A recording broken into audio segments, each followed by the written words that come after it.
Welcome to another episode of The Vegan Pulse. I am your host, Nancy Arenas. Today, my guest, Dr. Akil Taher. He is a resurgent physician in Alabama. He is also a recovered bypass surgery patient and author, a septuagenarian athlete, a heart-healthy speaker, a holistic health and wellness consumer, and a proponent of whole food plant-based diet. Stick around. I'd like to introduce him to you. Hi, Dr. Taher. How are you? Doing very well, Nancy, and thank you for having me on your show. Oh, it's an honor to have you on this show. You have an amazing story, and we're going to get to that. But first, can you just tell me how you came to veganism? You see, Nancy, in 2009, I had a bypass surgery. That is my thoughts on veganism started. But most of my adult life, I was a lover of rich food, unhealthy food. I was a seafood eater. I ate everything I saw. And then on top of it, I was a couch potato. I did no exercise. So with this, and then having a type A personality, trust me, I did only exercise my eye muscles seeing people run in the park. Now, with a type A personality and also with the stressful life, I really dealt a blow to my own personal life, my own family life, and my friends. Scant attention to this. So it was no surprise that in about when I was 56 years old, heart disease came knocking at my door, and I had a heart disease, coronary artery disease. I had to stents put in, and then did I change my life? No. So the next 5 years were horrendous, and then it was again no surprise when I had to have the open heart bypass surgery. Now that was an inflection point. That was a reflection point. So as they were taking me into the surgery room, I thought, should I go on living this life or should I make a change from a setback into a positive role?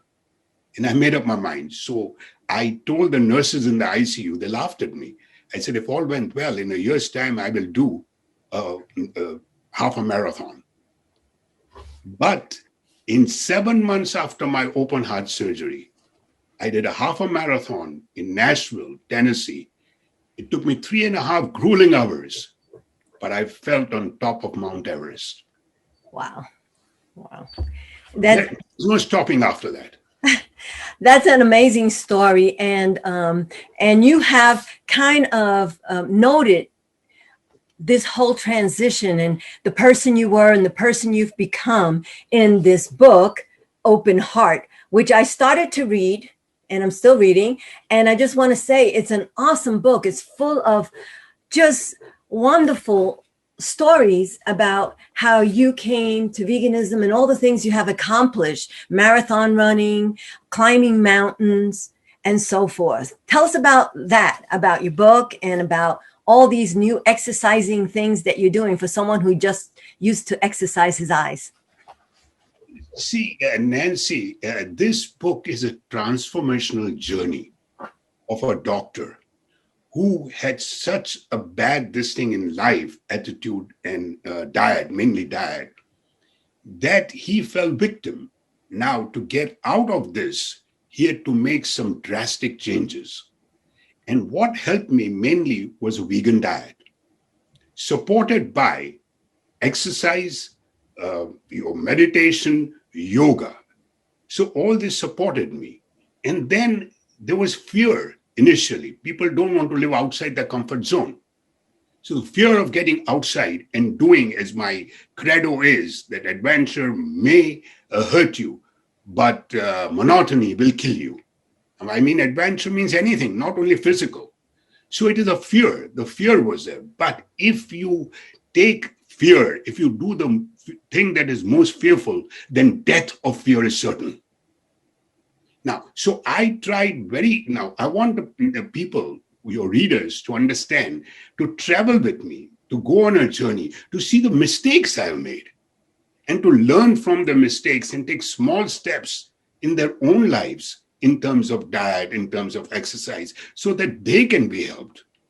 Because all the royalties of the book are going to charity. I'm only interested in one thing, is cardiac disease. It is a number one killer. It is a leading cause of death, both in men and women today. So that is my main purpose. When you talk about my things, the next time I went around after my half a marathon, as you were asking me, I went on trekking to Mount Kailash in Tibet. I thought it was trekking, Nancy, but it was a pilgrimage. And I was not ready to do a pilgrimage, but I was in the Chinese territory. So they wouldn't let me go back having an American passport and being an Indian. So they said, and I said, if you can't beat them, join them. So I joined them and I enjoyed thoroughly. There was something that is there in spirituality that people cannot understand, any spirituality. And I came down, my wife turned around and said, there's something that has happened to you, you're mellowed down. And then came the drastic change that, look, I wear 3 hats. I'm a physician, I'm a heart disease survivor, and I'm an athlete.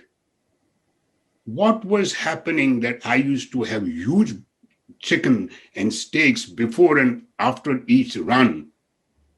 I just didn't feel good. Weeks I would be in bed after my long runs. I said, I'm doing everything. I'm exercising, I'm doing meditation. What is it, that one thing that I can't get this over? And I realized, diet. Diet is so important. Diet is more important than exercise. You cannot outrun your diet.